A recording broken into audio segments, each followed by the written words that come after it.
مون بدل کې په جمع وو بیا به یو ګروپ چیس کوي ټیک شو په دې رګه بندوبسي نو په دې طرف نو بیا به یو ګروپ چیس کو د جې مون دوه د سپارو د دې څه خبرې ته وکړه چې دا خلک دی ډېر د کار سره دی بسم الله الرحمن الرحیم او د تنظیم وا تکالو شو دا ډېر سزا وخم نه ده پدې کې مونږ چې دا سی واړه واړه کارونه کوو مطلب یو ماشومی یتیمی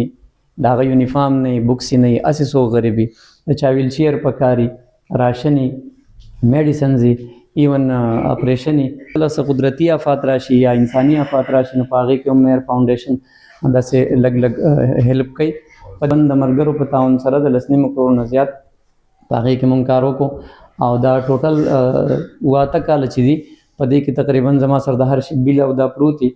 تقریبا د 40 کروڑ روپو پورې په منګوره کې یا په کالام کې مختلفو علاقو کې چې کوم واړه واړه کارونه کړی دي دا پاغي باندې لګېدلې دي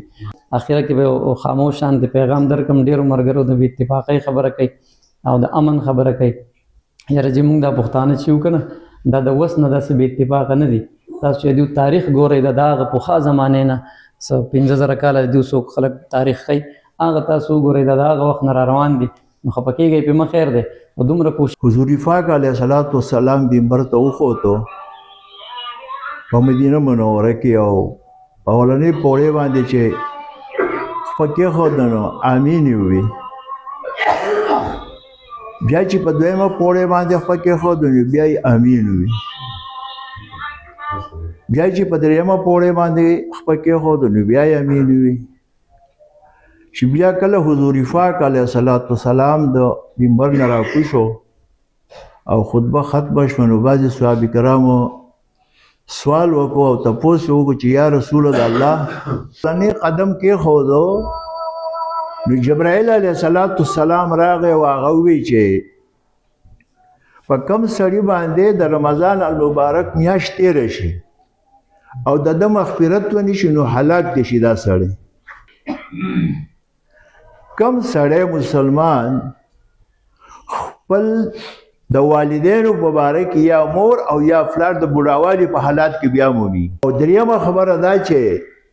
په کم مجلس کې د نبی علیه الصلاۃ والسلام نوم مبارک واغستی شي او چا په نبی علیه الصلاۃ والسلام باندې درود ونه لوستل. الرحمن الرحیم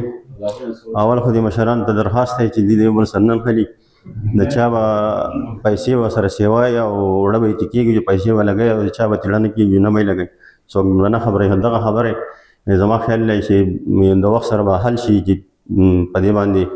پوره جرګې وشي دغه وشي خو زه صرف یو خبره کول غواړم په دغه ځای کې هم دغه خبره وکړه اوس هم دا کوم د امن خبره ده او هغه دا ده چې که فرض که په دې معاشره کې امن وي نو که څوک پټ نکاح کوي نو هم به کېږي او که پډاګۍ کوي نو هغه به هم کېږي په پوره معاشره کې چې څونه سرګرمیانې کېږي نو هغه به هلې کېږي چې په دې معاشره کې په دې وطن کې امن وي. زمانه ترور دي سوراب خندا وي چېره دا چل کول پکار دی دا چل کول پکار دی سستا چې کوم دی هغه شی راوړه پکار دی خو تپوس دې وکړه ستا د وراره واده تا څو ورځې ډوډۍ ورکړوه 3 ورځې ستا په کور کې چې کوم دی دیګونه پخېده او دا پرچکې جوړې وي هغه وخت کې تا ته دا اسلام نو معلوم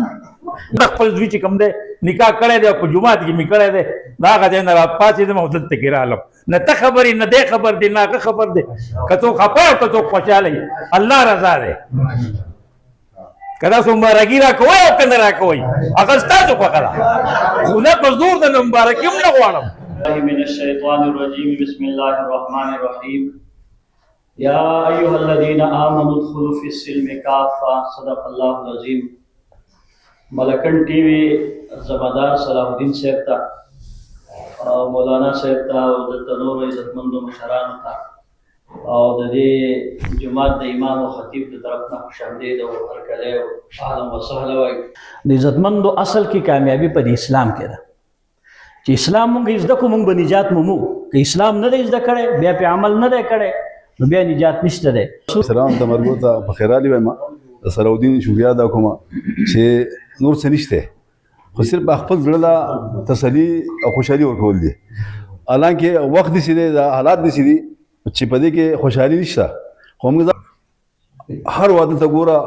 هرې کویدنې ته ګوره نکاح چې دی هغه په دغه کې شو په دې شادیال کې شو الرحمن الرحیم دا څومره چې دی جومات ته حاضر شوي دا ټول د دې علاقې نامور او مشهور خلک دی د دوی په سر باندې الله پاک لوی ذمهواري ښودله نو زما په ذهن کې دا چې هر یو کس ته خپل کډې د خپلې محلې د را روان نسل د تربیت او د هغوی د الله سره د تعلق د جوړولو سوچ او فکر وکړئ زموږ را روان نسل صحیح او دوی باادبه وي په دوی کې تهذیب وي په دوی کې د مشر کشر د دین خبرداری د هغې نه به خیر خورېږي او که څومره بېدیني ډېرېږي نو که هر څومره خبرې د امن کوو د خوشحالۍ کوو د مال د ډېروالي کوو په هغې کې دا